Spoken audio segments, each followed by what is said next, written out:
6 o'clock, we'll call the meeting to order. Clerk, may I have a roll call and an establishment of a quorum?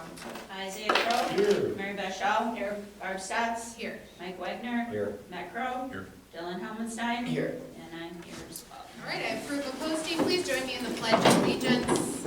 I pledge allegiance to the flag of the United States of America and to the republic for which it stands, one nation, under God, indivisible, with liberty and justice for all.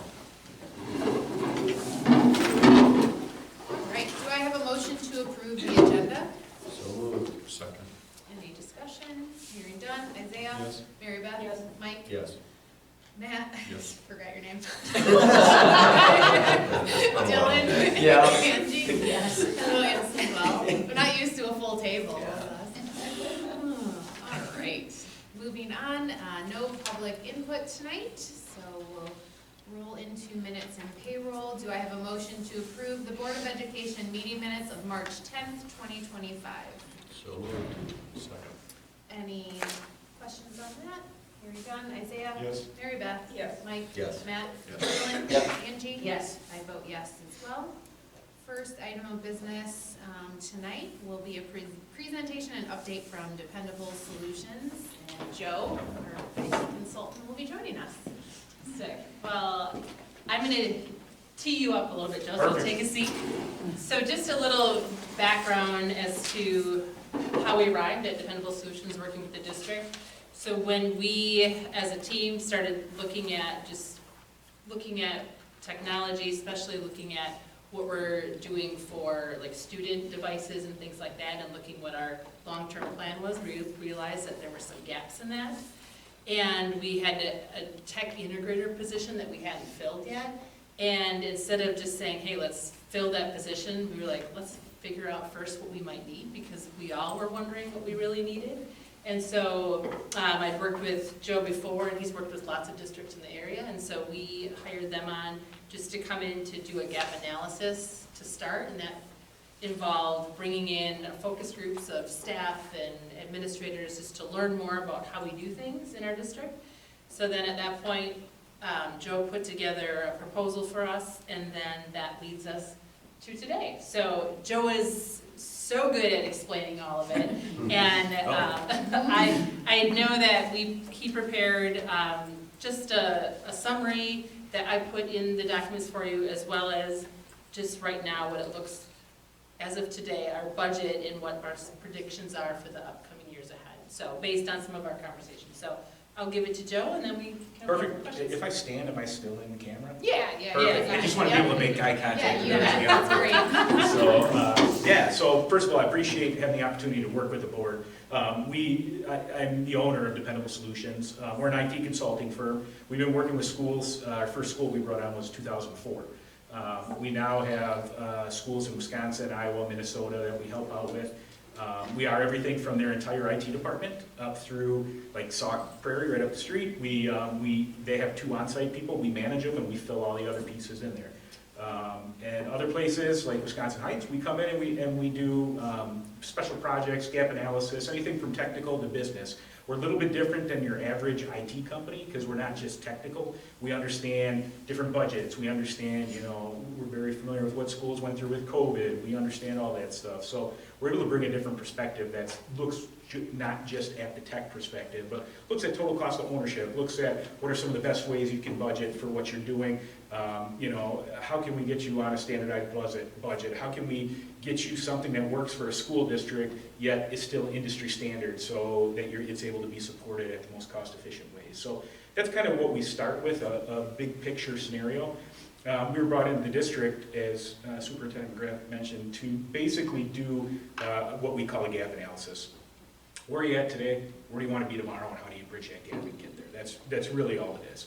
And so we obviously came in and looked at all your technical stuff. We ran tools on your network. We looked at security. We looked at everything from current support to your tech, to your hardware, to your current investments, to your laptops, your student devices, all that stuff. Then we also met with the staff. One of the things that we gave the staff was the craziest question that you'll never hear in a school district is, if you had an unlimited budget, what would you do, right? But we want to hear that because it gets them to think outside. And it actually you understand some of the answers you get are very low dollar answers. And so really it doesn't require an unlimited budget. It just requires them having the voice to say that. And so, and then we looked at, what are your concerns, all that stuff. So when we came back, we met with the administration and we came back with some reporting. And there was a couple things that we found. We were a little bit concerned about some of the security that we've already fixed. We'll go through that in a little bit. And then on the staff side, there seemed to have been a little bit of a disconnect between, it's very common that technology drives education. And we try to switch it so education drives technology. And it's nothing against what Wisconsin Heights was doing, it's just common, and we bring a different perspective. And so we came and tried to see how can we start working on making some of those switches in a very cost-effective way. So one of the very first things that we found that we addressed right away, obviously, was we always look at things from a cybersecurity perspective, because you as a school district, you are targeted. It sounds crazy, but if I'm a bad guy and I want to know how much your insurance policy is worth so I know how much to ransom you for, guess what? It's on the, I already know, it's in your budget, it's in your meeting minutes, it's open records, I can ask for it. So we always look at you as how can we protect you, right? Are they going after Wisconsin Heights that doesn't have somebody sitting here at midnight, or are they going after Bank of America? We're coming after all the small Wisconsin Heights around the world because it's a lot easier to get you.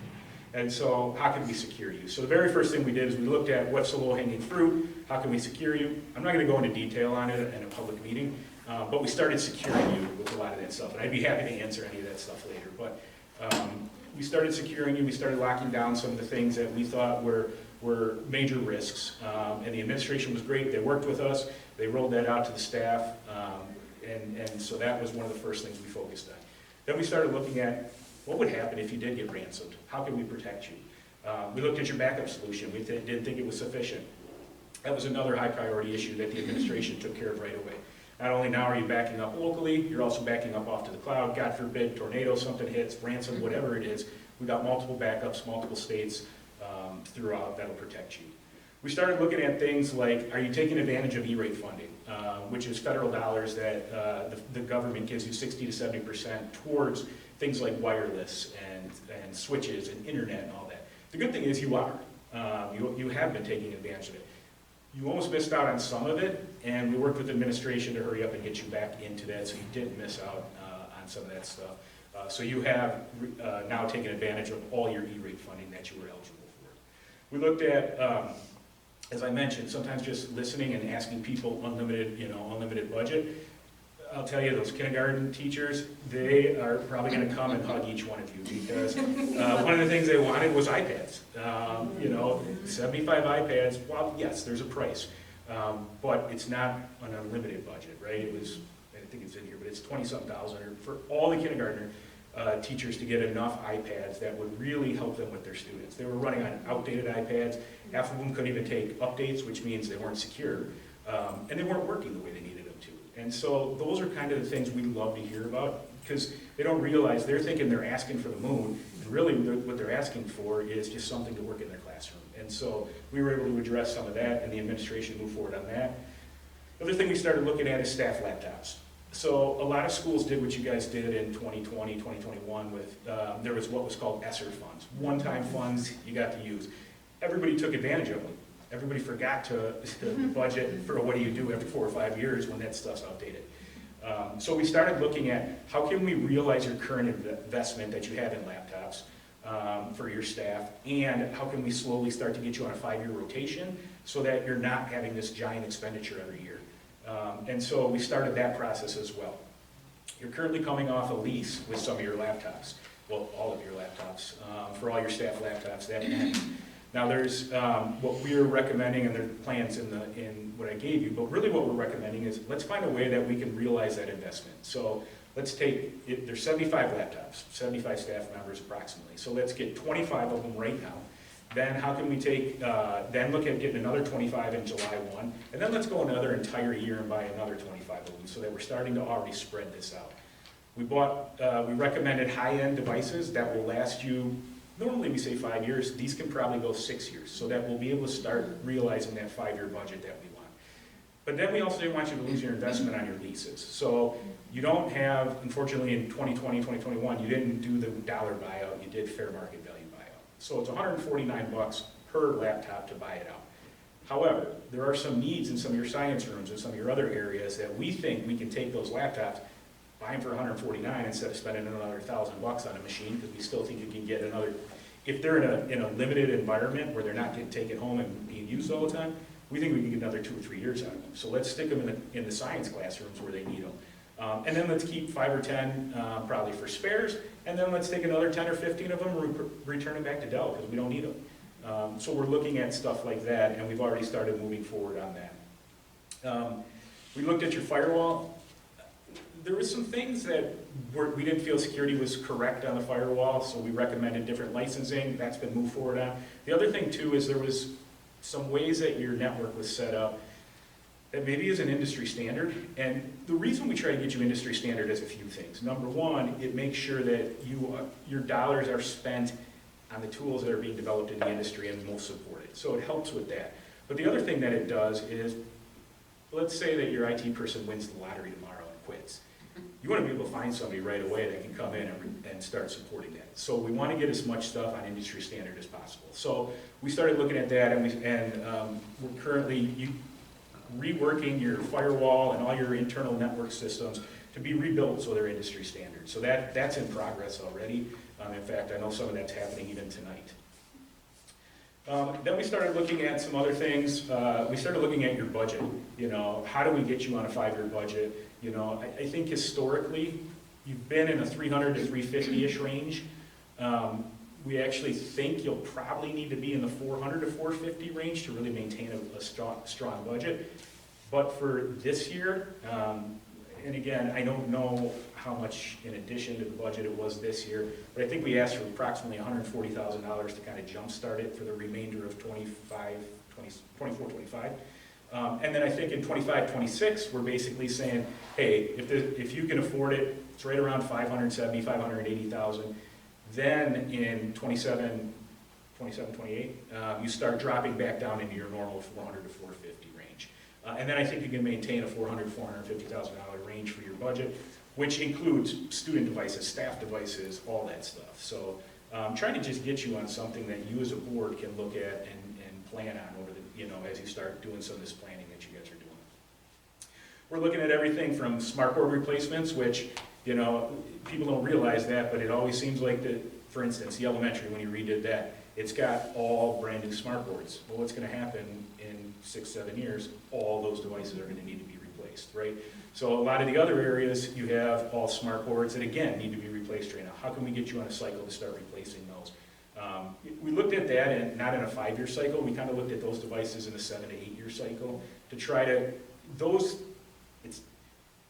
If we had an unlimited budget, I'd tell you replace them every 5 years. We're a school, and so let's get them on a 7 or 8 year. And so we looked at some of that stuff so we can swing some of that stuff. Some of the things that we looked at, student devices, CAD lab machines. Right now, your CAD lab, which think of CAD in the business, computer-aided drawing.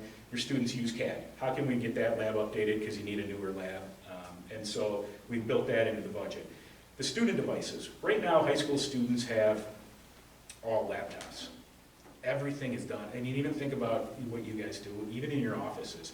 Everything's done on the web. So do they need $800, $900 devices, or can we get them $400, $500, $450 devices that really will last them? Go back to Chromebooks. So what we're looking at doing is, again, we want to realize your investment. So you bought a ton of stuff in 2021. How do we get all the high school students' devices, not throw away any of your investment that you already have? So we looked at all your devices that you have throughout the entire district, and we built a rotation plan. Our goal, which is why next year, 25, 26 is a little higher, our goal, our recommendation would be buy all Chromebooks for 9 through 12. Then when the 12th graders graduate, we're going to roll those down. We've got an entire budget built, so you're getting 5 to 6 years out of those devices. The other thing we're looking at is, right now your tech is spending a ton of time fixing equipment that's just a waste of time. Spend the extra $60, $70 on the devices, get them with cases that are durable cases, and 4-year warranties. They break, you send them to a company here in Wisconsin, fixes them automatically, sends them back in 2 weeks, you're set. Pulls away some of this busy work from your techs, that's just wasting time. and then they're not able to support the staff that they need to on other issues. So we looked at that to build that stuff in. As we go down a little bit in the report, we talk a little bit about, some security concerns that we've addressed already, some future concerns. We're just talking about, hey, it's good to clean up. These are a lot of stuff for your tech that he's already aware of and working on. One of the things that we found is your tech does a great job about trying to get the most out of every single dollar. Unfortunately, sometimes he hangs on to stuff that's just old. And in technology, old takes a lot to support. And so, there's a room or 2 rooms of old equipment that we're actually saying, throw it away. You don't do that. Yeah, exactly. We're saying just get rid of it. If you haven't touched it in 6 months, you're never going to touch it again. And not only that, technology changes every month, right? And so a lot of the stuff that you have, it's not even secure anymore. So if you put it on your network, what are you opening up your network to? Things like that. We're talking about outsourcing some of your major servers. So things like Destiny, which is your library software, they're going to be, I think they're moving that out right now. They're already working on that. The reason we're talking about putting those out in the cloud are a couple reasons. Number one, let the experts be responsible that own the software for their updates, their backups, the redundancy, all that stuff. The other thing is safety, right? If, God forbid, you get hit with ransomware or you have a power outage, you can go home and access Destiny, right? As long as you have a hotspot or something, you can access it. The other thing is, you're moving to Infinite Campus, and so that will be in the cloud. And then you're still running Skyward Business. Put that in the cloud. Again, let the experts run it, let them be responsible for the updates, all that stuff. If they're responsible for it, it's one less thing that you're responsible for. It's one less thing your insurance company is holding you accountable for on your cyber policies and all that stuff. And it frees your tech up to do what you want your tech to do, which is supporting your staff. And so that's why we're talking about moving some of that stuff out. There are formulas where if you do total cost of ownership, everybody's like, for instance, let's say Destiny's an extra $1,000 to host every year. Well, that's a $1,000 expense that we wouldn't have. Well, is it? Because really, if you think about it, you're not paying air conditioning, you're not paying updates, you're not paying backups, you're not doing all this stuff. So it allows you to free some of those funds up. And in addition to that, they're 100% responsible for it. They're never going to tell you, well, our software doesn't work because you're doing it wrong. It's on their servers. So we say, give them it, put it out on there, and let your tech focus on some of that stuff. As we go to the next page, we kind of talk about different efficiencies and stuff like that. One of the things that, is very typical is as a tech walks down the hall, 5 teachers stop them, right? Hey, I need help with this, I need that, will you help me with that? Well, by the time they get down the hall, they're lucky to remember the last one, let alone the first 4. And so we worked with the district and implemented a free help desk ticketing system that's very good. And so that's been rolled out recently. And then we're talking about some ways that the students can get more efficient service, right? Instead of walking around in the halls and going looking for the tech, maybe they go directly to the library, and the library has spare Chromebooks and devices that they can swap out. So we're looking at helping out with some policies on some of that stuff. We already talked about purchasing devices with warranties. We talked about a little bit about utilizing experts where needed, right? So it's great when the tech can help you out and run cabling and do door fob systems and cameras and all that stuff. But then when you really realize what you're paying your internal tech to do, you're taking them away from all the other stuff. And maybe they're not doing it up to industry standard or the expert that you need. So what we're recommending is when it comes to the fob systems, the cameras, all that stuff, just utilize your experts. You've got good vendors right around Madison area, so you're good to go with all that. We talked about removing the equipment that is over 6 years old. Talked about technology driving education. We're looking at some other things like student monitoring and better ways to monitor the kids on the Chromebook devices and things like that. And then we looked at things that weren't even being utilized as much anymore, like the school has Google, do we need Zoom? Right, we needed Zoom during COVID, but do we need it now? And the answer is, we don't think so. So I mean, that's a $7,000 or $8,000 cost right there that we're gonna cut out of the budget it doesn't need to be used. There were some also items that were cut out of the budget that we looked at, talked about, with input from Scott as well, and we all came to the conclusion that just certain things weren't needed anymore, so we tried to cut out what we could as well. So that's really... That's all. That's 4 months. That's 4 months of work in about 15 minutes. Wow. We've done a lot. There's a lot more to do. Like I said, there's work being done right now. We expect more work. I sent, I think you an email this morning. I saw that your laptops and your iPads shipped already, so those will get rolled out pretty quick. The first 25 of the laptops. So those will get rolled out pretty quick. So the administration has, with your support, has walked into this eyes wide open and moving forward on doing a lot of these efficiencies and getting things running. We did not come in to say, oh, your technology is terrible or this or that. We just came in and said, we've seen it, we've done it. How can we help? Let's talk about it. Because everything that was done here, there was nothing wrong. Now it's just, how do we get this into a more sustainable? So really, we could figure out what the costs are. Every single school in Wisconsin, 90% of ours are going out to referendum. You need to know what you even cost every single, and so that's what we're trying to help you develop, is something that you can look at, not only 1, 2, 3, 4, 5 years out, but how does it look on an 8-year rotation? And so that's what we're really trying to help you do, and help you become more efficient. I think you're in a good place. I think you've got great administration. Your staff is excited to work here. We heard positive stuff from everybody. There's just some areas where I think there could be some efficiencies and cleanup. And so that's what we've started helping the district with. Awesome. Any questions? I got a question, smart boards. Yep. So does the technology become obsolete after a certain number of years? Does it matter how much the teacher uses it as to when it needs to be replaced? Yeah, great question, and the answer is yes. So what I mean by that is, yes, it becomes obsolete. So really, if you think about like this projector, it's old technology in a classroom, right? It's hard to even get projectors anymore. So you look at things like that.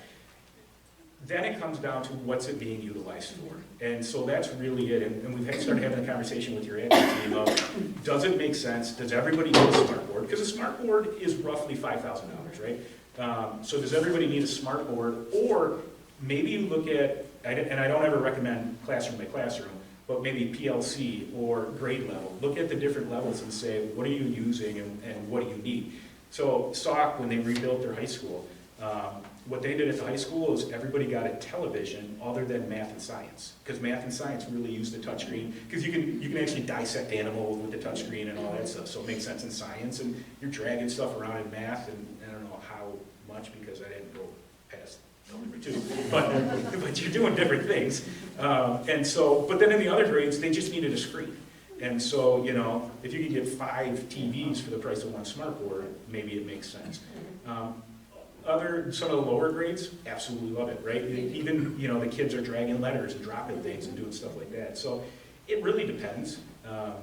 But I think, if you listen to I never say, don't ever base it on a teacher, because that teacher may be leaving next year, right? But base it on the PLC, the grade level, whatever makes sense for your group.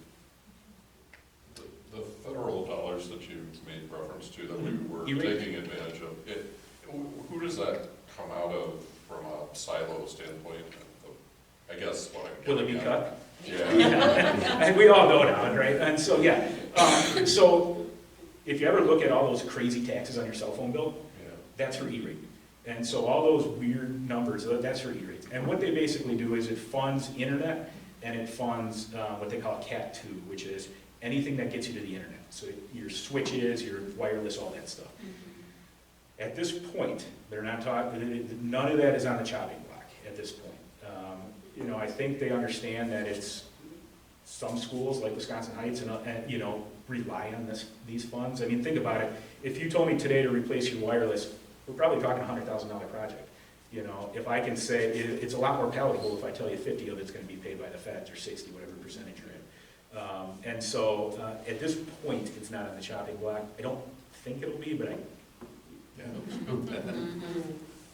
Well, I really appreciate this. I think we've learned many lessons going through the ESSER dollar phases of when it sounds really good and you're spending money on things, but you don't have a plan in place to post, grant money funds. So I feel like this is a very responsible thing. Kudos to the admin for getting a sustainable action and plan that also isn't dependent on people, because I think we've gotten ourselves into messes where, like you said, somebody wins the lottery, they leave with all of your institutional knowledge, and then you're starting from scratch. One piece of this was the tech integrator position that I know you mentioned, and that was rooted in this whole, building the bridge of curriculum in the classroom to technology, and that was obviously years, I'm not sure when that was initiated, but probably 5 years now. at least. And so, was there anything learned through that and maybe staff feedback? Because I know that was rooted in, and this is just speaking from somebody that's gone elementary now in middle school, there's so many platforms that the teachers use. I know Schoology primarily now, Yep. but how do we get into a more consistent usage district-wide so that even families with multi-ages aren't having to check in on their kids on Schoology here, and elementary uses this, and high school, you know, and maybe Infinite Campus too can speak to that. I'm just curious if those conversations came. Some of them did come up, and so really, and I just had this conversation earlier today with another school, a large school district, that we were talking about tech integration. A lot of schools are steering away from tech integration for three reasons. Number one is cost, right? But number two is you're starting to get younger teachers in that are coming in with tech natives, right? And they're not afraid to dig into it, so that helps. And the other thing a lot of schools are starting to do is train the trainers. A lot of people got tech integrators, and then they come for a year or two, and then they leave. And then they come for a year. So by the time they learn their job and they're good at it, and the hardest part with tech integration is building the respect of your peers, right? If you call me in your room and you don't even know how to log into Google, but I go into her room and she's an expert, well, I can't teach you at the same time, but you might feel dumb calling me in, right? And so how do you build that trust and all that stuff? And so it takes 2 years to really build those relationships, and what's happening is tech integrators jump. I will tell you, during COVID, I hired 3 tech integrators, and we just gave them to our clients. We didn't even charge for them. I think I worked it out at one time. It averaged over, something like 700 hours over 2 years per district that we were just giving them training hours. Everybody loved it. The minute COVID ended in 22, and I said, now you guys are going to have to pay for it, everybody's like, I don't think it's so, right? Because it's a cost thing. Right. Now, with that said, how do you get everybody on the same platform? You can put everybody on, whether it's Schoology, whether it's Google, whatever. But at the same time, do they need to be on the same? And I understand what you're saying, the multi-age. But sometimes you're trying to fit, what's that, a square peg in a round hole, or whatever the saying is. And that's really what it is, right? Maybe Schoology, and I know it's good for middle school, high school, right?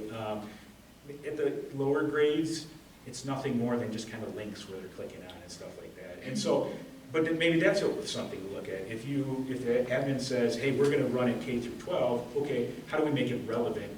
And how do we then train the trainers, so there's a different one for ES, there's a different one for MS, there's a different one for HS, so that it's relevant to them, because what they're doing in kindergarten, first grade, second grade is totally different. And this than- predates COVID even, and we are getting into where it was just even individually of each teacher using their own. Exactly. And so it's just getting rooted, even if it was K-5 is using one, middle school, Yep. narrowing it down to some. Yeah, and I agree. I think honestly, some of the staff would like to be told, use this, right? Because sometimes having to find your own solution is hard, which is why you use this, I use this, she uses that. So I think that having some of that direction of, hey, elementary is going to use this, middle school would help. And then just make sure that some of their peers, whether that's training in the summer, whether that's some CISA training, whatever it might be, that the peers get trained. Maybe that's a Dale question. Do you know what elementary uses right now, or? I don't know elementaries. I do know from the high school, middle school lines, our staff is ready. We will be, we're with Infinite Campus coming on board. It has the same ability that Schoology does, and the goal is to be using it as our platform That's awesome. eventually, so that everybody can use it, but not right away. We need a year to get everybody into it so that there's growth and everybody can work at it. Right, we're taking, Schoology will just be around for 1 more year as we transition, then the Awesome. entire district will be on Infinite Infinite Campus. Campus. Okay, so the elementary folks. That's the utilize it goal. The same way. Mhm. Yeah. Awesome. Yes. I Great. have a question. Do you have other districts who, when they move from building-based to the cloud, that they actually have insurance savings from that? Have they talked to you about that? Because I'm trying to figure out if there's real savings in when we negotiate our insurance. Because if we're not liable for all that information at that point, somebody else is for all the data, so. What, oh, Yeah, No, it's right. yeah. well, what happens is a lot of times you just don't qualify for insurance if you don't have those backups, things like that. So I don't think there's necessarily a savings, but a lot of times you can't be insured if you don't prove that you have these things that you're taking into account. Yeah, when we came in, Yeah. when we came in, there I was, left you speechless. Thank you for coming in, Dale. when we came in, there were things you were not insurable, let's just say that. You Right. might have been insured, but you were not insurable. Say out of compliance. Yes, out of There you go. compliance. Again. And so you are. But yes, as you move to the cloud, one of the, without getting too techy, right? We would talk to your vendors and say, are you SOC 2 compliant? Basically what that means is your vendors are following all these policies that your insurance company is going to require. Is there savings? Probably not. Well, now that we're actually compliant, no. No, not compliant, yes, exactly. So that's really where it comes to. If, God forbid, you do have a breach, you would be covered. And That's the most important. yeah, like Power School, so you currently have Skyward, you're going to Infinite Campus. Another competitor in the market is called Power School. Power School got hit. They got hit because they weren't doing the number one thing, which is multi-factor on your email. So it wasn't on their email, it was the craziest thing. Fair enough, you too. Yeah, it was on their support system and basically allowed people in the back door, and so Power School got hit. The schools aren't, now, there's some thought on that. Are the schools reliable, or are they, is it their issue? Right now, what they're coming out and saying is Power School has to respond to this, and schools will respond letting their parents know. But Power School has to provide all the credit checking and all that stuff for the next 5 years or whatever the law is on that. So if that would have been internal and you got hit, Wisconsin Heights would be responsible for it. So that's the kind of the nice thing is you start shifting some of that responsibility out to the vendor as well. Other questions? For the budget numbers that you have here, how much of that was already built in the budget and how much of it is new? I can't speak, all I know is you were in the 300 to 350 range, but I don't know what the new stuff. So Derek, tell me if I'm correct. So for this upcoming year, it's about $100,000 that we're increasing the budget by in order to get buying those Chromebooks and things like that started. And then next year, like Joe talked about, it's still going to be inflated by about, from our current budget, which is like 350, another 150 next year, just to get us into a spot. But then we'll be in, level it out to 400, 450. Yeah. That's what we'll continue to project for the years to come. I mean, based on. And part of the discussion that I was gonna note in the present report under Fund 46 is that about 100,000, we can utilize Fund 46 for physical entities of our tech. Sure, for like the first 2 years that we're searching. Correct, and then it'll probably be an ongoing annual investment and draw out of Fund 46 for the devices. For how As long? we, well, it's like a lease buy plan, so it's Every year. every year, 1 to 5 year your tech cycle, cycle. it's a cycle. Ideally, You're rotating computers out. No, I understand that part, but Fund 46 is funded through excess in the budget year, not through operational in the same way Fund 10 is what I was wondering. You know what I'm saying? Correct, so I was just making a point that 100,000 of that is going to be coming out of Fund 46, not the general fund. So when you're doing the math calculation, 100,000 of that is Fund 46. I get that. Yep, The so part I now don't ask get your, okay. Yep. is, are you saying like just ongoing, that's what our plan is? Or for the first 2 years, 100,000 of that is coming out of Fund 46? Ongoing, because it's a cycle of, So that's this where I year- have a problem. Right, so this year it'll be $100,000, we've budgeted 350. Yeah. Right? So we've realized that that's really not adequate, just in general, to fund IT in general in our school district. So this year, we're spending an extra $100,000 than what we budgeted for to start purchasing those. Mhm. Next year is a bigger sum. and that 100,000 is getting drawn out of Fund 46. It could If be. needed. If needed. If If needed. it doesn't fit in our operational Correct, budget. and Yeah. then going forward, the next synced years, that's the plan, is for that extra 100 too. If it's needed. If If it it's doesn't needed. fit into our operational budget, which I And think is what above Dylan what's was trying to ask. The budget Yeah. from the general operating budget. Correct. So now, what was the It's problem? just saying that at some point Fund 46 could be depleted then, and we would face the challenge of then where does that 100,000 come from? Well, the point is Fund 46 will never be depleted because of our stewards being fiscally responsible. So right now, there's X amount in there, we make transfers on an annual basis, we're not spending if we don't have it to, I mean, and there's a base minimum that Derek will maintain every year for buffers. Yeah. Cause that's the basis of that fund, is in the event a generator honks out after Yeah. 50 years, Right. wow, that extra 200,000, we have a safe spot. So that the basis of that is to always safeguard us from Safety things that net we for us. need as priorities like this. And as we build the budget for next year, that's what we're doing. I mean, a lot of this might be taken care of in how we build the budget. We don't know that, we just know that we have to have 500 and some Yeah. thousand in there because we have to purchase these computers. And to your point then, I'm sure you're thinking next referendum, does our budget grow that X amount or not? Like, is that what you were getting at? Yes and no. I mean, if we just have a year where we have multiple generators, or we have a lot of things happen all at once, and we use Fund 46 for it, and then steward as we may, we come to the point where we no longer have the ability to reasonably have $100,000 from Fund 46 as a backup. Then I would That love would be to know. horrible. I was gonna say, I would love to know what apocalyptic event could Yes. deplete us of our Fund 46. 3 roofs, We've got bigger, what? 3 roofs. 3 roofs.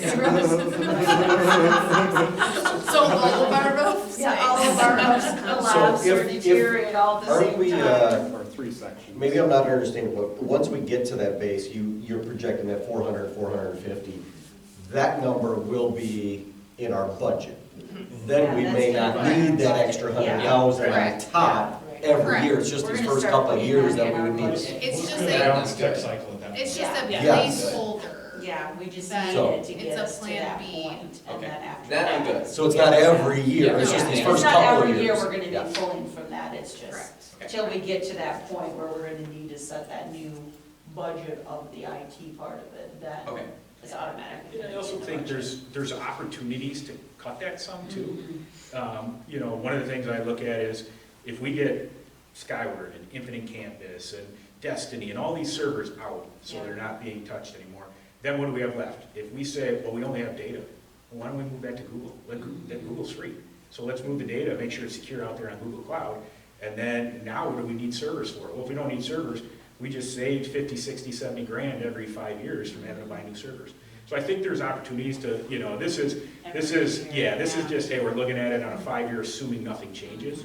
But I think every year you go through this cycle and you really say, what do we need, what don't we need, what's changed? Right now, we're doing Chromebooks. Are Chromebooks still gonna be what we use in 5 years? I mean, for all we know, it'll be a set of glasses that the kids put on, right? I mean, none of us know.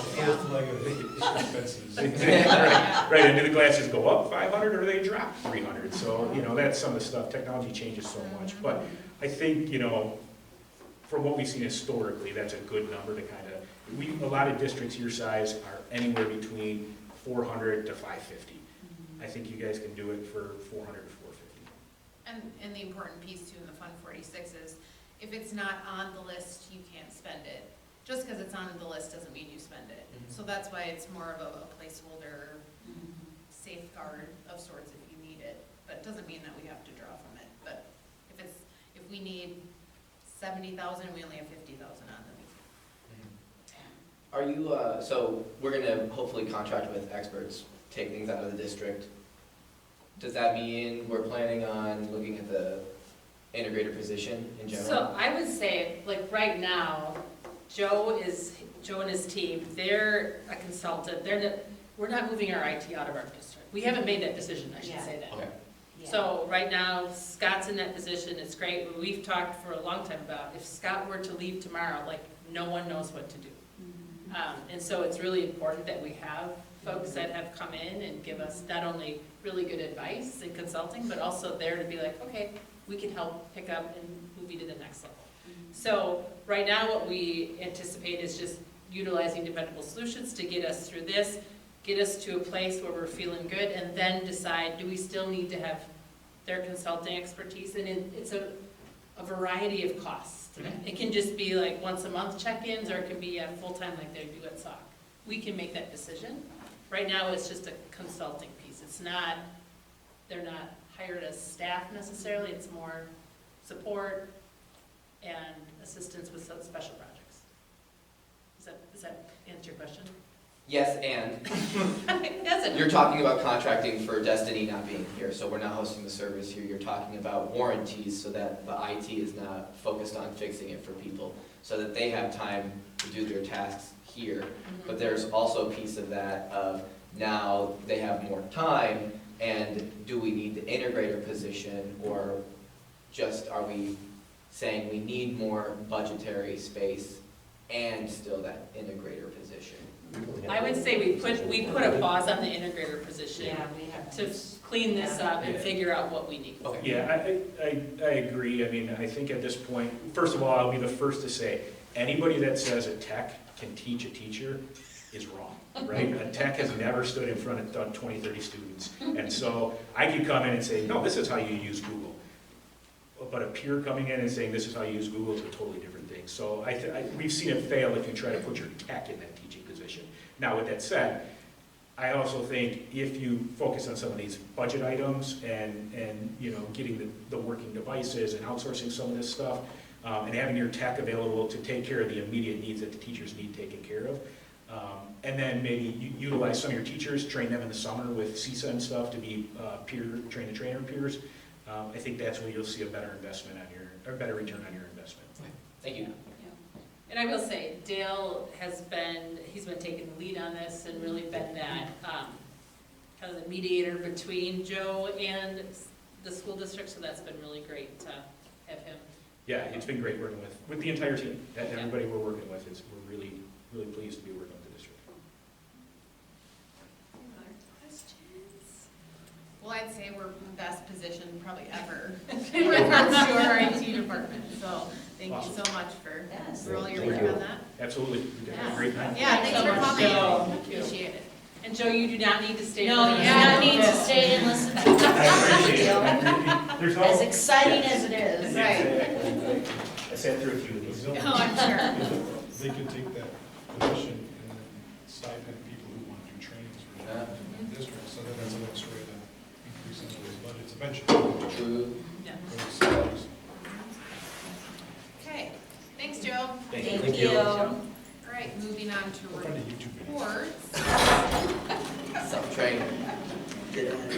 I just need to make a note on a local news merger that maybe some of you have heard or not heard. Star News is merging with other local papers to form a Sauk County paper, while the Middleton Cross Plains Times Tribune will now cover Middleton, Cross Plains, Black Earth, and Mazo-Mandy under a new name, the Times Tribune.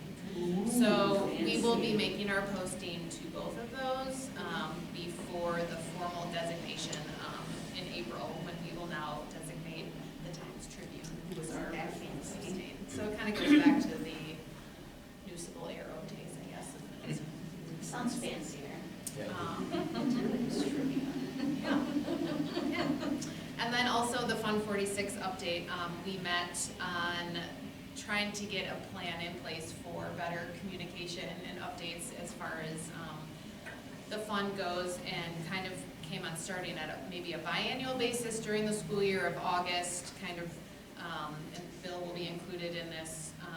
In August, we can discuss the prior year's expenses, kind of what was done in the summer, and then the new beginning balance for the next year, and then again, maybe January, February, where we're getting a balance update, expenses incurred up until that point, and then Bill can talk about the future summer projects.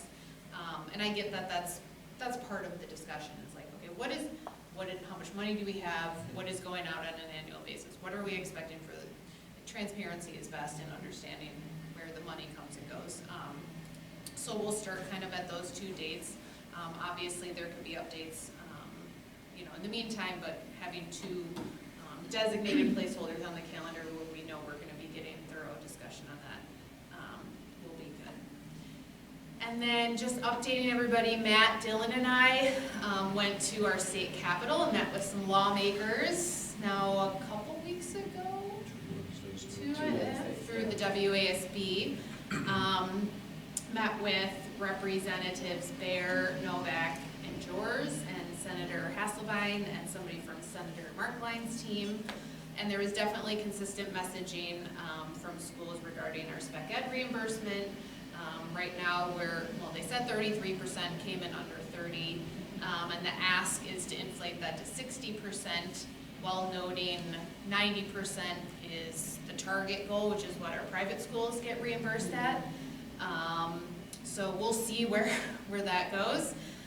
Specifically for Heights, we also targeted our Dane County Sheriff resources and kind of just educated everybody on being the only school district in Dane County that has to outsource and consult with the county and not our own municipal force, that leaves us in somewhat of a bind after hours, and how, state dollars specifically in this Office for School Safety could be utilized to better train and communicate and educate, and even give them the resources they need to help us, which was kind of specific to Heights.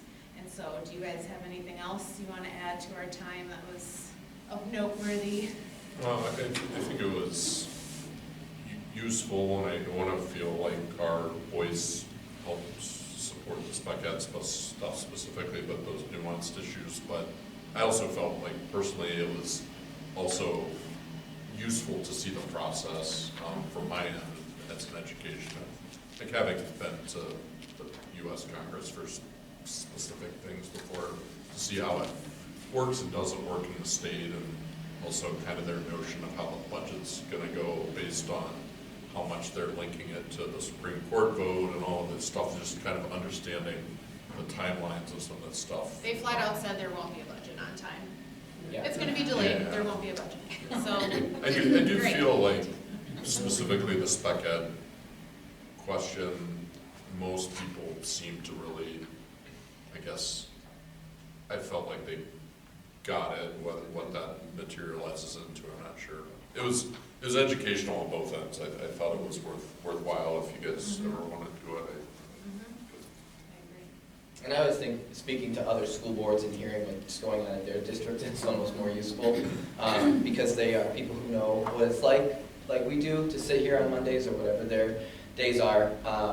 We transfer what is like 12% of our operating budget to the spec ed fund, and that's a lot of the same for the other districts around us. So we're not out of line in the need. It's really a structural thing in education, which is good to hear, At least we are not out of line in that way. And just getting some of the real talk of if the veto upholds, we will just get the $325 per student, is what it sounds like, and if it doesn't, then everybody's wheeling and dealing. So they say. So they say. And it's just like a point, I think, to say, as well as we can budget, and as wonderful stewards as we can be, every 2 years we have no idea really what's going to happen. On top of when students go to vouchers, or other movements of students in and out of the district. So as much as we can, we budget well, and every 2 years it's all up in the air. So. I remember when they did the voucher program, and they wrote it in the law where you get no less than the year before. Ours can decrease, theirs Right. can never decrease. and I think we'll put it in perspective, it's like by the time you're transferring 1.6 million out of our general fund, noting that we're asking taxpayers 3.2 on an annual, like if we were reimbursed at the 90% rate that the private schools were getting reimbursed, think about what gap that makes up in the ask for our taxpayer base on an annual basis, and how that would, cut down that number in and of itself, which I think is the reality, is they're not gonna fix the formula, they're not gonna make it fair. And so we, on the average basis of state revenue for schools is 45%. So the average school gets 45% from the state, we get 19.6%. So our taxpayers, the burden is always gonna fall on them, and so it's kind of trying to find these ways to at least educate the people. We're doing our best, and with what we're given and where we are, and but a great opportunity to advocate. Whether I know, like you sometimes feel like it falls on deaf ears, or they're 4 minutes late, and then they sit down, they're like, I gotta go in 4 minutes, and you're like, oh, and everybody's trying to give They what they promise want. 2/3 funding, and we get 1/3 of 1/3. Yes. Right. Exactly. Just kind of also the discrepancy of like, what surplus do we really have at the state level? Is there a $4 billion surplus? Oh, like, oh, no, that's not real, and, Yeah. you know, depending on who you talk to, you can't necessarily get a straight answer Right. on, like, even What anything is, what those yeah. numbers are. But And we did have, reimbursement, at 100% for full day 4K on our sheet too that we gave them, and that is, or was in the ask of the governor, I think in the second year of the biennium budget. But again, who knows what will ever come of that, but, that was also one of our asks, so. Yeah. A good day, and I'd say we represented our district well, and Yes. looking away what we can do, so. Any questions on any of that? All right. All right, I'll just highlight a couple things, because then I'll go into my presentation for the night. But one of the big celebrations we had on Friday, our school safety day. So we had taken our entire staff, plus we worked with, so Jody Hager, we worked with Dane County Sheriffs, and we coordinated a school safety training that involved local EMS, law enforcement, our bus drivers, our custodians, everyone in our district. The Dane County Sheriff, Sheriff Barrett, came as well to address the group. So that was a great day, lots of learning, lots of conversation, and it was just really, really great to see our community come together. As Jody told the group, and for you all to know, that communities don't do that. They don't have those trainings for everybody to come together. They typically silo it to, like, we'll train our staff, and maybe EMS will get together and talk about what's important, but we brought everybody together, so everyone had consistent messaging. And like we said, so people got to know who people are. So if we were into a crisis, you've seen these people before, and you've established relationships. So great day, we'll continue to do some of those things. Let's see. And the High School Musical happened. It was fantastic. If you were there, they did, the kids, the community, everybody did a great job. So that's always something to celebrate. Some other things, we're working on a compensation model for our advisors and our coaches. So we've talked for a long time about our educators, our support staff, and getting them to kind of the market value. And so now we're doing the same for our coaches and advisors. We have a meeting coming up next week, I believe, to formalize that. We began our new food service deficit protocols, and so that's just, if we have families that we notice our deficit spending, and with lunches and things like that, that we make some just home connections and find out how we can support them, so we can try to maneuver through some of the things that they might need, so we don't get into what we have been into, a situation where we have so many deficit spending accounts. So that's happening. The elementary fence started going up today, so we're excited for that. I'm going to be talking about the focus group work, so I'll save that. And then just finalizing some of our plans for the build that'll be happening this summer. So lots of things will be happening in the district with construction, so just getting some of those things finalized. Liz and her team are working to create a student task force to put together just some ideas about what some of our spaces might look like from a student perspective, whether it's the seating or murals and things like that. So she's in the process of putting that together and then going out to different schools and looking at what they're doing, and then coming back and then brainstorming about what we can do here. So, I mean, I know there's lots of other things on there, but The pet show, I heard. Oh, yes, sorry, and the pet show, yeah, the 4K pet show, it was fantastic. I saw a bunch of pictures, I was like, oh, I wanted to go. Looked like they had a lot of fun. They did. And they did a great job, I guess. Any other questions? Okay, great, thanks, Michelle. All right, moving on to 6.1. I have a presentation of some survey data. Really, I could list all of them, but you're going to do that anyways. Absolutely. Yeah. So I know that I sent along some slides, but in a nutshell, anything we do, right, we want to root it in data and find out what's going on, and then how do we make changes based on that data. So in 23-24, much like a lot of districts, your district did some data digging, and you used 3 different sources. You use HYA, which at that point was, they were formulating what your superintendent search was looking for, and so you got some things out of that. You also did the school perception survey, which you've typically done every year. And then you also had, at that time was the Dane County Youth Assessment, which is done every other year, I believe.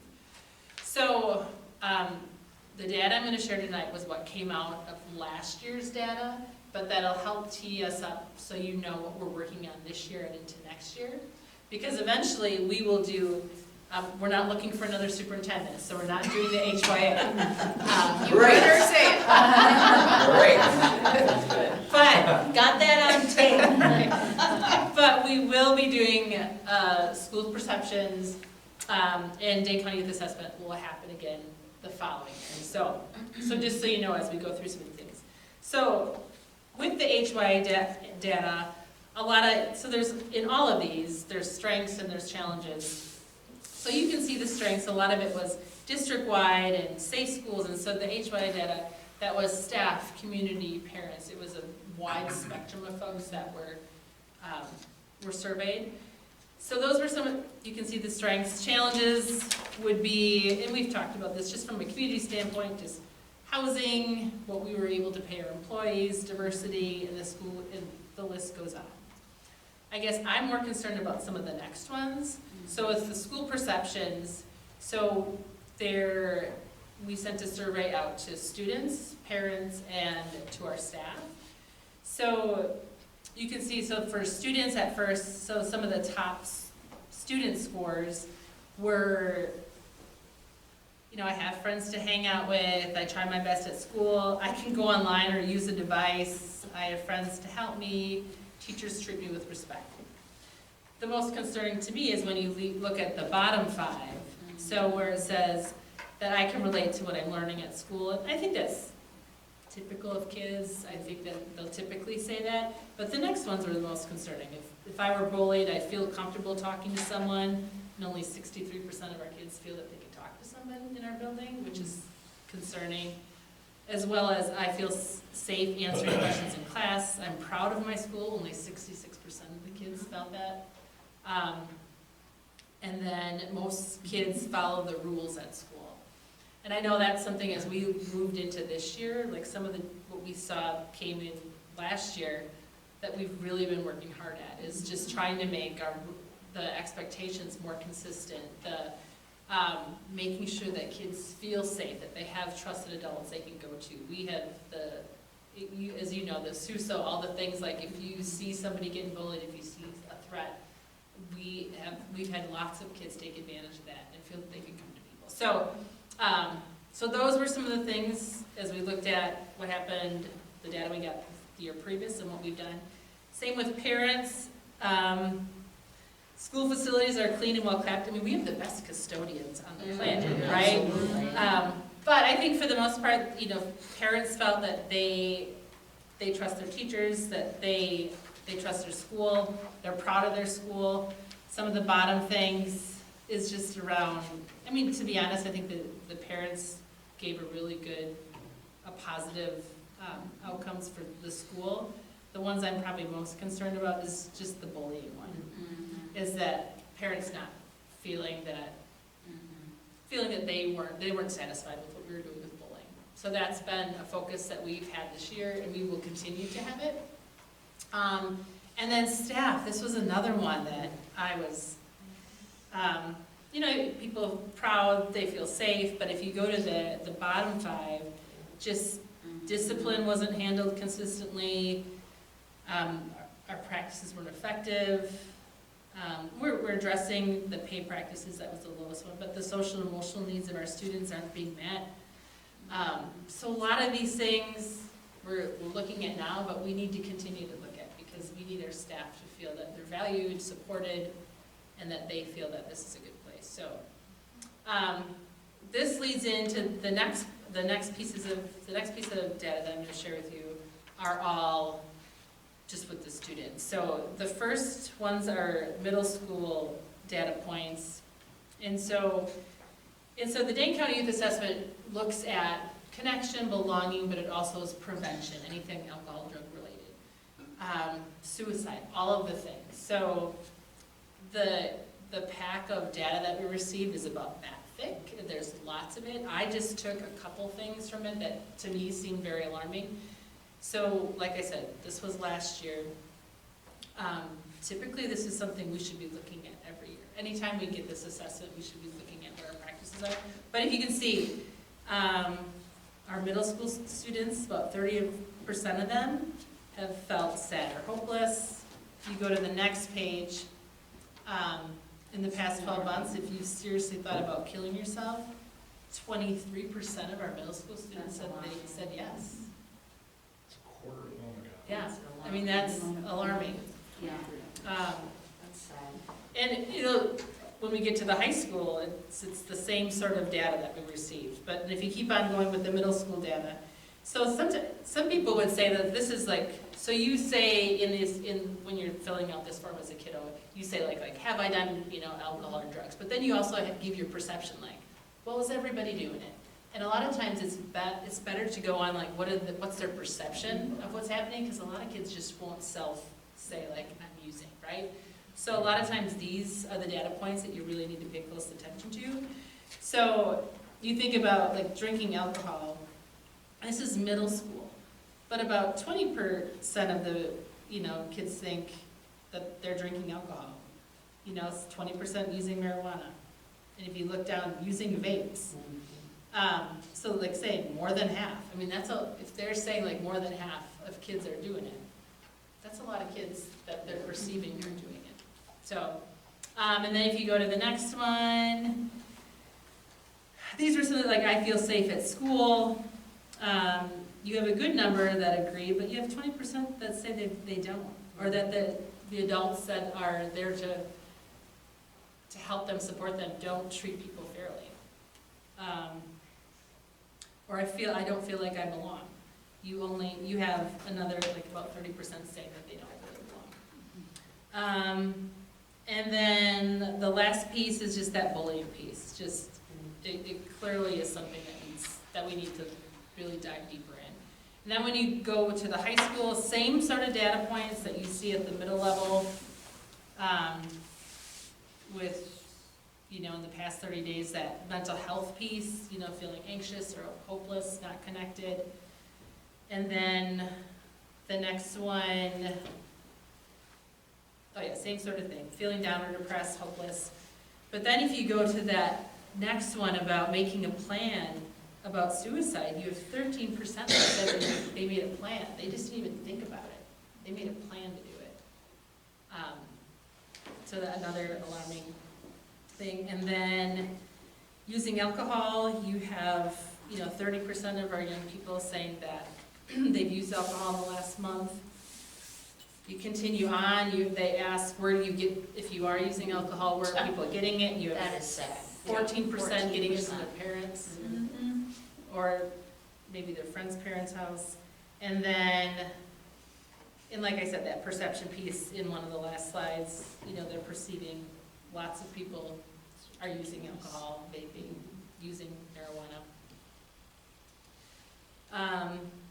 And then the last one too is just how wrong do your friends feel if you were to drink? Not many people feel that's wrong, right? Or using, whether it's THC or vaping.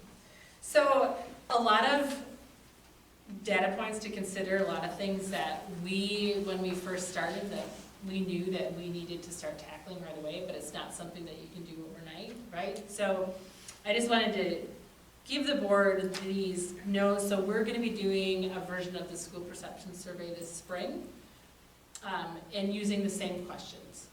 We might throw in a couple other questions that we want to learn, dig a little deeper on, but we'll hopefully have some data to say, okay, have we moved the needle at all this year?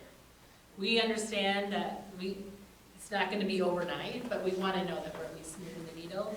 So some of the things that we're doing coming up, so we have on April 17th the mock accidents. So Liz and her team, they've been working with our local EMS and law enforcement to put together a mock accident in our parking lot for our middle and high school students, and it'll be centered around alcohol. So substance, we grappled with what that was gonna be, but from the data, we realized that that's a focus. And then we're bringing in a speaker the following week. And I can't remember exactly his story, but the speaker's story is either he was under the influence and got in an accident and killed someone, or someone was his passenger. So a message really to students about how important it is to, especially as we enter into the season of prom and graduation, about being responsible, making good choices. We also have our community listening sessions and our strategic plan. We're hoping that some of these key pieces will get into that, and that we make sure that we use this data to help build that strategic plan as well. We also started a new committee called Rooted in Belonging. So when I got here at the beginning of the year, I was like, yeah, we really need to focus on, we need to do something. So we started a committee we have been using. Actually, sometime we did it on Friday, got our staff together, but we're hoping that out of the strategic plan that we'll have some more support in moving some of those things forward, especially looking at this and how that fits into our strategic plan. So, and that committee leading the charge. So that's a lot. Any questions? So do the different surveys, school perceptions and the Dane County, I remember the Dane County survey, that is very It's long, very detailed, very long. Does it drill down, because you know, you see 40% of kids are worried about being bullied. What does that mean to them? How do we figure out what that means to them? So what typically happens, that will most likely happen next year, is that you have focus group follow-ups. So you learn about the data, and then you put kids in focus groups, and you ask those questions and find out some of those answers. Because it's hard to tell what that means until you ask kids those questions. I mean, I know our staff, our administrators are working with kids all the time, so they hear some of that in their conversations with kiddos, but it's important that we get some of that qualitative data, like this is quantitative, this survey stuff, but the qualitative piece is important. And we're gonna repeat this year, right? Yes. Some of the same questions? Yep. The school perception, but not the Dane County. Correct, yes. Right, yep. And School Perceptions, that's an outside organization that we paid. Right, we're not using. We're not using them. Using the question. We're using, because So we're gonna use the questions and send it out from the districts. Save us some dollars. Just a few. Any other questions for Michelle? Do our answers get, like, in the school perceptions, get peer compared to like what other schools answer? And I was just curious if like a lot of these fall out from school to school, or if ours are pretty unique to us. Yeah, the score on the right was like the average. Oh, okay, But the way they did it was, we had a hard time interpreting okay. the data, Sure. so to speak, whether like a 5 was good or bad, you know, so they did rate it in that farthest column. So, Yeah. But again, we felt like some of the, like, they weren't asking them in the same context we were, so they were Sure. drawing the closest question that Okay. maybe we asked, and then you're like, well, is it a big school or is it a small school? I mean, it was just, I wouldn't say it was, yeah, exactly, it was useful, but. When the Dane County Youth Assessment comes out, you're compared against all of the Everybody. schools, Yeah. and Yeah. So how does our behavioral health staff feel about this? Do they have any input as to, are they seeing lots of kids, are they working on lots of issues? I would say that, I mean, and Liz is here, she can talk probably more specifically to that, but I would say, I think it's concerning for all of us, and they're always working with kids and trying to figure out, and there's not gonna be any like quick fix or easy answers, it's just a matter of working with kids one at a time, and using this to figure out like what we might need as a resource. I think next year, having that student services center is gonna be fantastic for us, because right now, I don't think kids know how to, and tell me if I'm wrong, Liz, they might not know where to access it, because it's kind of all over, and it's, Or who's the right person? right. Right, I think that's exactly it. And I think, and with people being new, that the students, that adds another layer to it, right? So, just doing the best we can to get them, get out there and make sure they understand where they can get it, but having a centralized place, I think it's gonna be amazing. And it'll just be, it'll be a team, Yeah, so, really cool. make it inviting for them too, so that they feel welcomed, that they can actually go there, Yes, which yep. would be great too. So. I of course agree with what you're saying, there's no quick fix. And I also know that you need to make sure you're using your time in a way that's backed up with data, so you make sure it actually works. But, 20% of middle school students aren't depressed because they don't know who to go to. And I don't think that 13% of high school students are suicidal just because of how we've structured our staff. You know what I'm saying? And so Right. I think it's really important that you're here working on that.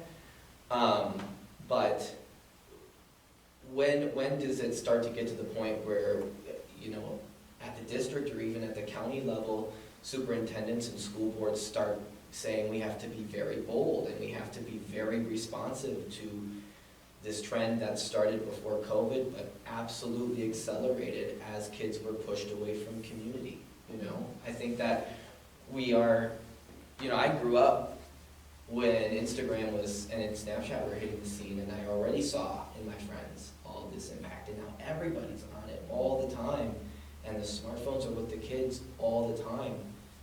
And I absolutely agree, we can't do anything that's not gonna work. But we also, I think, by waiting 2 years or for the next assessment to come out, to do bold things, I really get concerned that, not that you aren't seeing the problem, but that education and the county and the state are not seeing the problem that is sitting in front of us, which is kids are here in pain, And you forgot to highlight parents. Yeah. Because I think that's the big, I think parents should see this, and I don't think parents even know their own kids are part of these But survey how results. how can they possibly? So I was at the lobby day, I listened to a parent from, or a school board member from Hartford, one of the North Milwaukee suburbs. There's an app out there called Telegram, and it's encrypted, and you can download it, and if you're a high schooler with a smartphone, you can download it, and you have access to everywhere. It's not like Facebook where it's just your friends, you have access to everywhere. And a scammer got into a student's contacts, and then I don't want to get too much into it on our school board recorded meeting, but basically got this student into such a frenzy after doing something wrong that within 4 hours the student then took their own life. And I don't know what a parent's supposed to do in that state because it happens so quickly. And I agree with you that the parents have to be there, but I also think, that, the district has the ability to really amplify that need too. And so it is absolutely a team effort, I agree with you. But I just wonder, where's DPI in this sense of the alarm bells ringing? Question for That's a them. fantastic point. No, that's really a great point. I think that this administration is because when you talk about the phones and Snapchat and stuff like that, we say, you have so much screen time, and then we give them a screen to sit in front of them. The thing I will say about this administration, though, that's different than previous ones, is that there's more experiential learning going on. You're getting them out of the building, you're doing different things, and I think that would go back into, I'm connected to my learning. And I think, like you said, perfectly, it was like community. They're not engaging in community, they don't know how to engage in community because of COVID and things like that. And I think that this group is starting to kind of pull those pieces together where they actually do feel more connected, because the kids are not alone, they're not alone. Yeah. How do we get to that point? Because you're right, there's just not enough alarm bells being raised at any level. And it's sad, it's scary, so. Yeah, because you have to think about, there's a lot of those, students, that came out of that, were learning during that COVID era. They had to go through it, and they're still suffering from that, and, even when you've got the grade school students that are now in the middle school, and, it's just kind of this rolling ball, and, yeah, I mean, it's great questions, it's like, where are they?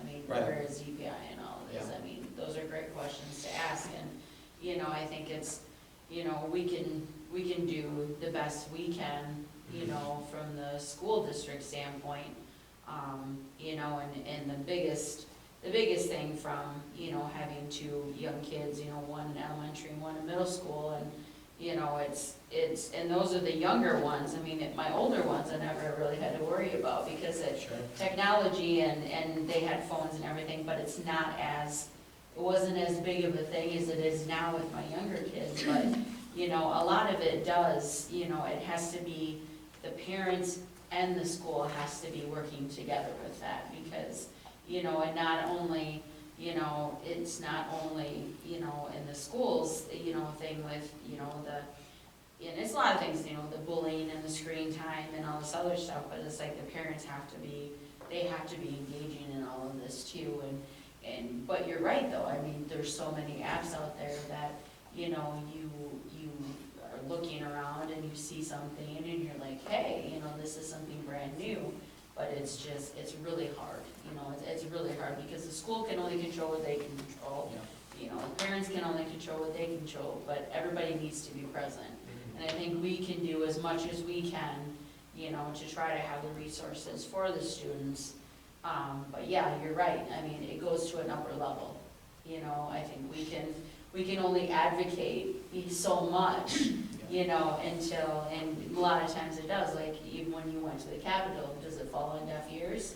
Absolutely, but hopefully at someday, you know, they're gonna realize that, you know, there is this problem. Yeah. And I mean, it's been so many years since COVID, we came out of COVID, but, you know, hopefully, you know, it'll happen, but, I will just say, physical and emotional safety are priorities for our team, yeah. for our kiddos. And they will continue to be, and I'll continue to come back to you and give you updates on what we're doing, because there's lots of things that Yeah. we all are doing and working together to make sure that our kids feel safe at school. Do they have any type of like follow-up questions for those kids? I mean, obviously the safety and answering is being anonymous, but is there, you know, like a follow-up even for those kiddos that say, do you have somebody to talk to? Or, you know, another prompt of at least acknowledging like that you have somebody to talk to. Do you know that there's this hotline out there? Do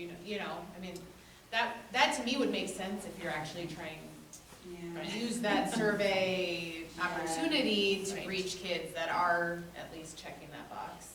Because, right, you put it on us then to do something, like, well, we're tapping into an anonymous platform, and how do we identify those kiddos? And we can, because they, you know, right?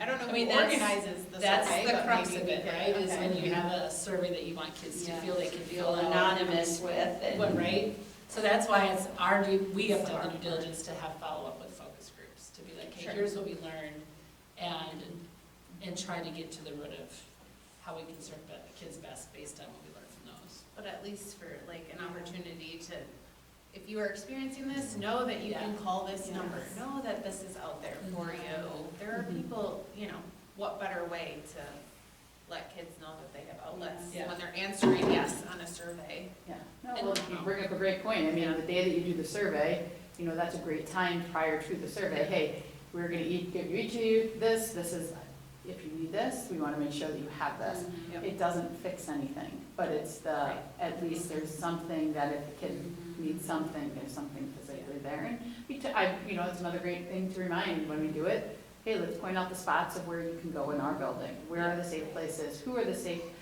areas, things like that. And also, again, maybe you'd go right before that, we do another SUSO piece, because the SUSO is also for that as well. So we can get some immediate help and things. Good points. Well, I know there's a lot of, you know, I've noticed in a lot of schools too, you know, how like in the bathrooms, you know, in the bathroom stalls, you know, a lot of times, you know, like the student councils and in different school organizations, you know, they'll put up, you know, the flyers about, you know, different things going on at the school, or they'll, you know, put up the flyers about, if you're, if you need help or something like that. So, that could be, a good resource, for something for the student council to do too. To utilize, different areas of the school to put up, different flyers and stuff like that too. Because, I think just having, those around the school, because you never know, somebody who may be, struggling with, bullying or, any kind of abuse or anything like that, in any place, whether it be the bathroom or wherever, just seeing something might, seeing a small sign might just, be the one thing that, takes them to the place where they need to go. So, that might be, an avenue that could be utilized, and, it would get, the student council involved in, a good cause too. So, that might be something we could, bring them on board as well, so, Any A little priority, else? thank you for making it a Yes, priority, absolutely. because staying on top of it, I remember for years, nobody even knew where the student, assessment data lived in the. In the server. abyss. I know it's here somewhere, who has that? So, thank you for making it a priority and for making the kids a priority, so, we'll be hearing more about that, obviously. Anything else? No. Okay, awesome. Any other questions? All right, moving on. 7.1, finance and budget. We will be hearing from Derek, who's presenting the results of the single audit. I'm not helping you at all. We're just hearing this whole thing. Hype. Come on. Find out if the price is right. Right? So I printed off, I think there's 4 copies here of basically this single audit report. I apologize, we just got it today at 2 o'clock. So, The printer was backed up. perfect timing to present this, but really what this is, single audit is an extra over and above audit of federal and state funds if a district is lucky enough to get over $750,000 in federal funds. So with ESSER dollars, that's a great thing. We just had a little more audit-related work of those funds, kind of at year end. This is as of 23-24.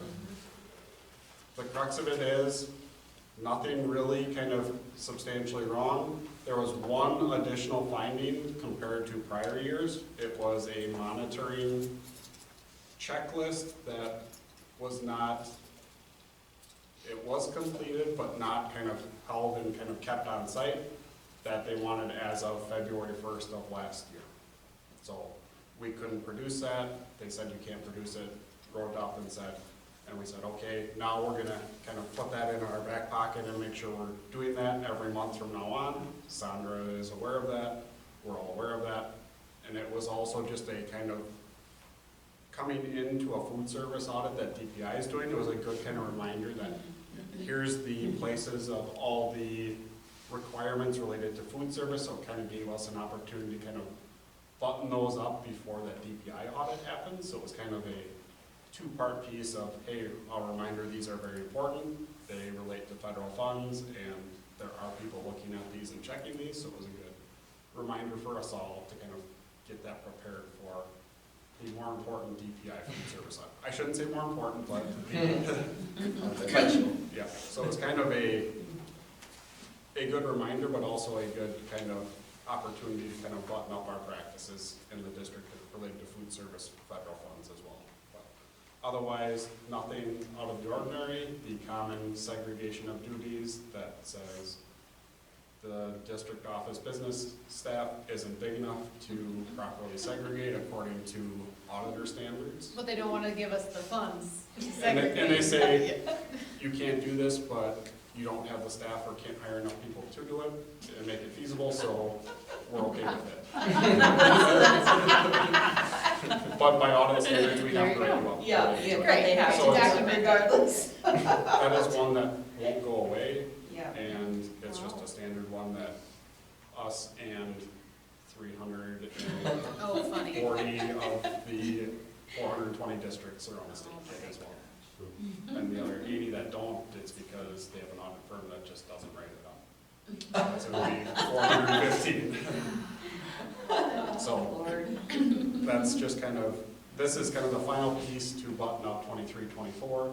Yes, it is March of 25. A good feeling though for you. The due date is March 31st, so we're kind of meeting the deadline to get this filed, but we can kind of put 23-24 in the books now and focus on 24-25, 25-26, and beyond. Nice. So it's Woo. good. For a budget you do not have. Or won't have. Yeah, that will not be empty. But that just means it's status quo current law. So Right, that's yep. not always a bad thing. True. All right. But that's all I have. Any Yeah. questions, comments, concerns? Thanks for doing what you do best. Yep. Appreciate it, Eric. Thanks so much.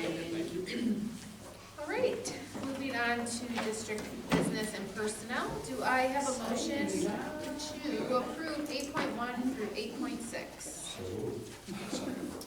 Got retirement. Thank you, Donna Hicks, for all your years of service. And we're hiring, Yes. yeah, a part-time throwing coach for track, and volunteer track coaches, Rachel still baseball holds a record. coach.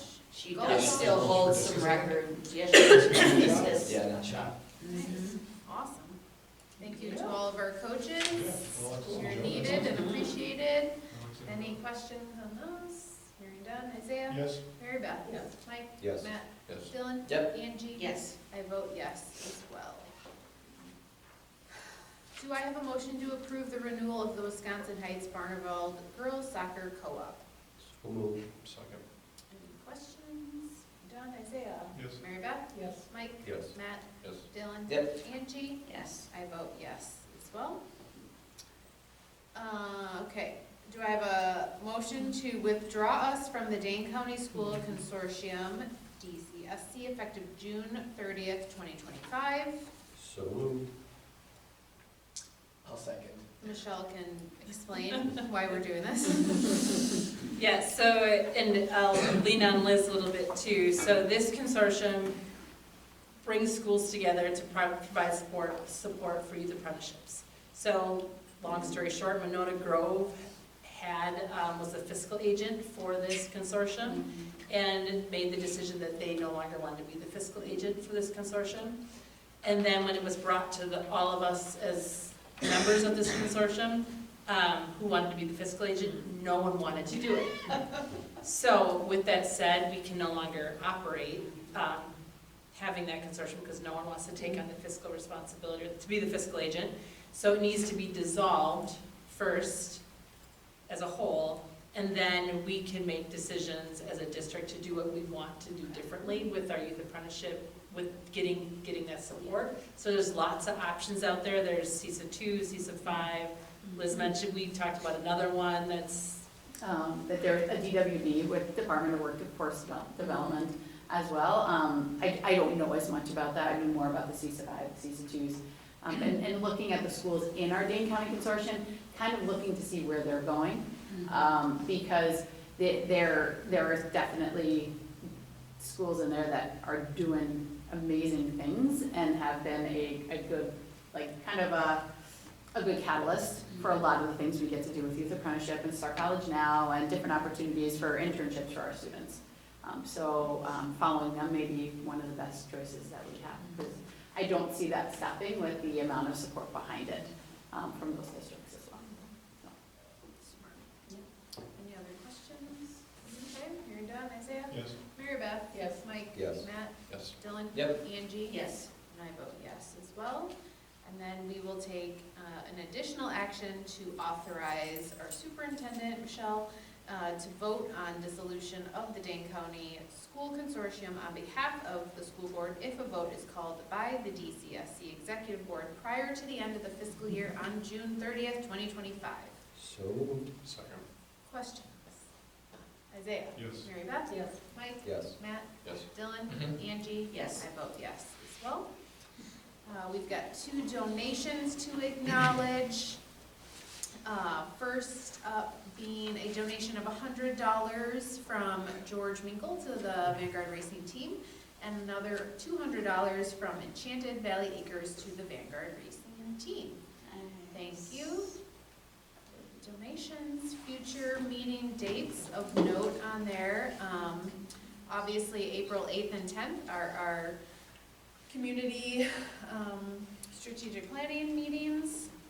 And then to note on Monday, April 28th and Monday, May 12th, prior to our regular scheduled board meetings, we'll be having our policy committee meetings at 5. We're splitting it up into 2 because it's regarding the handbook updates. And there are several different components to that, so probably can't get it all done in one. So those will be 2 committee meetings in there. And then Tuesday, May 20th is the special board meeting where that steering committee is going to come and present to us the strategic direction. Questions?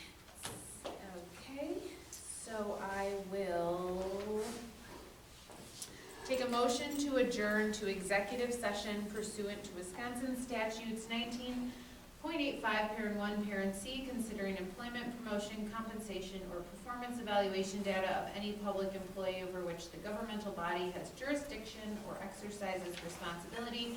After the executive session is completed, the board will reconvene to public session. So moved. Second. Isaiah? Yes. Mary Beth? Yes. Mike? Yes. Matt? Yes. Dylan? Yep. Angie? Yes. I vote yes. I got to know. I got it.